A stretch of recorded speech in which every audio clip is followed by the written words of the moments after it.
Welcome to Public Health on Call, a podcast from the Johns Hopkins Bloomberg School of Public Health. I'm Joshua Sharfstein, Vice Dean for Public Health Practice and Community Engagement, and a former health commissioner here in Baltimore. Our goal is to bring evidence and experience to illuminate critical public health issues. If you have questions or ideas for us, please send an email to publichealthquestion@jhu.edu. That's publichealthquestion@jhu.edu for future podcast episodes. Today, it's all about the liver. I talked to Thelma Thiel, the founder and chair of the Liver Health Initiative, an advocacy organization devoted to increasing understanding of the liver and how to protect it. Now, I met her more than 15 years ago when she came to my office wanting to talk about the liver. The conversation has been going ever since. Let's listen. Thelma Thiel, it is great to have you on Public Health on Call.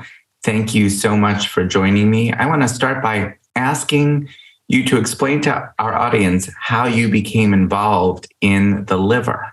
Well, it was kind of a tragic story because my newborn baby was diagnosed with cirrhosis of the liver, and that was 5 decades ago when I didn't know anything about the liver or cirrhosis. And unfortunately, at that time, the physicians didn't really know very much. And the most frequent indication of liver disease was associated with alcohol. I was repeatedly asked if I drank when I was pregnant, and of course I didn't. When they said he had cirrhosis, but they didn't have any idea as to what the cause was. So he had abdominal surgery at 2 weeks of age and found out that he had intrahepatic biliary atresia, which was a disaster. That is a absolutely horrible diagnosis. It is just an absolute tragedy for the family. And you went through that a long time ago, and you decided to take that experience and help others. As a nurse, I didn't know anything about cirrhosis. I didn't know what it was going to do. And I wasn't forewarned about how he was going to suffer because he was sleep deprived because of constant itching, which is terrible. Matter of fact, something woke me one night when I checked on him. His head was in a pool of blood. He had scratched his ear, and just that tiny abrasion just kept bleeding. Unfortunately, an emergency shot of vitamin K, and it stopped the bleeding until the next time. And then when he took his first baby step, he fell and fractured his hip and was in the hospital and strung up in traction for weeks away from his family. And when we brought him home, I just watched him. I just wouldn't even take my eyes off him. But I turned my back, and when I picked him up, he had fractured his other hip and a tibia. And this time he was put in a body cast, and so that I could bring him home and take care of him at home. But he was tortured by itching constantly inside the body cast. And when he said, "Mommy, can you take my foot off because it itches inside?" I just lost it. It was just so heartbreaking to see how he was suffering every day. He had a pulmonary infarct, so that every time I picked him up, he cringed with pain. He had diarrhea every day, and I didn't realize that it was just carrying away the essential vitamins and nutrients that the liver cells needed to support all of the wonderful functions that they have. So it was just really a tragedy to see him suffer that way. And this went on for 4 long years. And when he finally lost his battle with cirrhosis, I decided I wanted to do everything that I could to prevent others from going through what he did. That is such a terrible and tragic story. I was asked to serve on a National Commission on Digestive Diseases, and we found out that there was only 1 hour dedicated to teaching medical students about the liver. There was only $15,000 dedicated to liver research at NIH, and it was just a basis of really, there was total ignorance about it. So I was really the only layperson, to present testimony before Congress to inform them about Dean and his biliary atresia, but they didn't know anything about the liver. So I developed a coloring book, and whenever I did presentation before Congress, I gave them a coloring book to educate them along the way. And we've just explored different ways to get messages out that would interest people in an organ that is it's a silent organ. They don't know where it is, what it does, and it doesn't complain when it's in trouble, and we have a major problem. And your work has expanded far beyond primary biliary atresia, which is what your son had, which is a pretty rare and severe condition, to really liver health more generally. Right. Well, again, I didn't know how important bile was. I didn't even have a clue as to that. So I thought, how can I make people interested in an organ that they don't know where it is or what it does?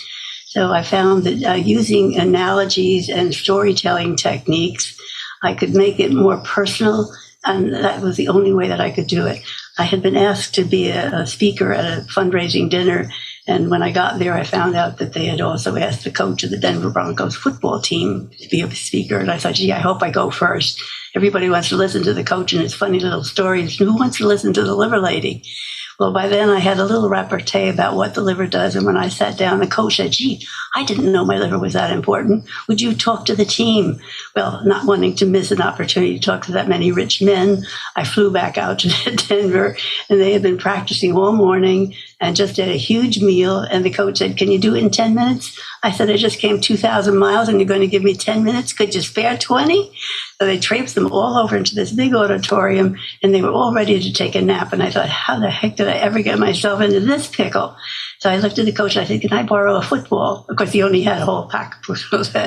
So I held it up and I said, this is the most valuable thing in your life right now. But did you know you have an organ that's the same size, that's tucked up under your ribs? If you don't take care of it, you're not even going to make it into the end zone. Because the first thing that goes when your liver is in trouble is your energy. And right now, guys, your energy is your money in your pocket. And with that, I had their attention. So then I went on to say, you wouldn't have been able to get out of bed this morning if it hadn't been for your liver feeding you back some of the energy that's stored from the meal you ate last night. You'd be limp as a puppet. You wouldn't be able to sit up or think or even talk. And when you hopped out of bed and went in to shave this morning, and some of you did, and you nicked your chin shaving, you'd still be mopping up your chin all day if it weren't for your liver making the clotting factor to keep you from bleeding to death. I hope when you reach for the toilet paper to stick on your bloody chin the next time you think of your liver, just making it personal and made it much more interesting for them. Well, you wouldn't have been able to digest your breakfast if it hadn't been for your liver making bile, that nasty tasting green stuff, but the only thing you know when you're throwing up. They said, well, bile has two major jobs. One is it removes the toxins in the alcohol, the drugs that you take, or environmental pollutants that you breathe in, and gets rid of them in your intestinal tract. And the other important job is that it acts as a detergent. It breaks up the fats so that the vitamins that are trapped in the food that you eat are released so that they can be picked up by the little suction cups, I call them, in small intestines and carried over to your liver, where there's all these wonderful liver cells. They're like Santa Claus's helpers, and they take the applesauce or your dinner, whatever you've eaten, and they turn it into energy so you can ballet dancer or a football player. Helps you get well when you're sick, keeps you from be a sitting duck for every germ going around, even COVID. It's your guardian angel and your internal chemical power plant. When we met, I think more than 10 years ago, you had already come to embrace the name of the liver lady. Oh, yeah. That was not a criticism of you. That was how you described yourself, that you were on a mission to teach people about the liver, and not just about all the things that the liver does, like you just said, but what people can do to protect their liver. People can get vaccinated to protect against hepatitis A and hepatitis B, two serious diseases of the liver. How do you talk about infectious disease? One of the stories that I tell is, if you saw a man with a crowbar and a mask on, would you invite him in your house to smash your food processor, your garbage disposal, your oven, your stove, your refrigerator, your pantry, and go into the bathroom and smash your toilet? Could you live in that house? I don't think so. Well, when you're inviting a virus to come in through an IV needle or a tattoo, you're inviting that virus to come in and smash your food processor, your garbage disposal, your oven, your stove, your pantry. And if you are damaging it with these viruses that you're allowing to come in through these needles or through unprotected sex, this is your problem. This is how you stop that. And you get a vaccine to protect your liver cells. You have been doing this for quite a while through your own work, through your foundation. Can you tell me how it feels now that there is more attention being paid to the liver? You can hear, senior health officials talk about what needs to be done to address hepatitis C. We've seen some big progress and expansions of access to testing and treatment. There's a lot more, I think, understanding of some of the issues you've been talking about for decades. How do you feel about that? I have gotten a number of universities now who have allowed me to train their professors and are using our curriculum that is already there. We've got it all written out for you. We've got wonderful coloring books that really open the door. I have always admired your persistence, your creativity, and your willingness to talk about your own experience in a way that really has helped, I think, a lot of other people realize what they can do to protect their health. So thank you so much for that. And thank you for coming to this podcast. I appreciate your giving me this opportunity because we need to give the liver a voice. Well, I have an idea that if the liver had a voice, I know what it would sound like.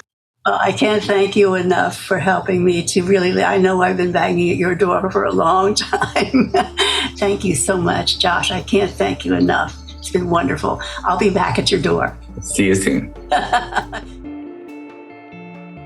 Public Health on Call is produced by Joshua Sharfstein, Lindsay Smith-Rogers, and Stephanie Desmond. Audio production by J.B. Arbogast, Holly Cardinell, Spencer Greer, and Matthew Martin with support from Chip Hickey. Distribution by Nick Moran. Production support from Catherine Ricardo. Social media run by Grace Holes Fernandez and Amber Bryan Singletary. Thank you for listening.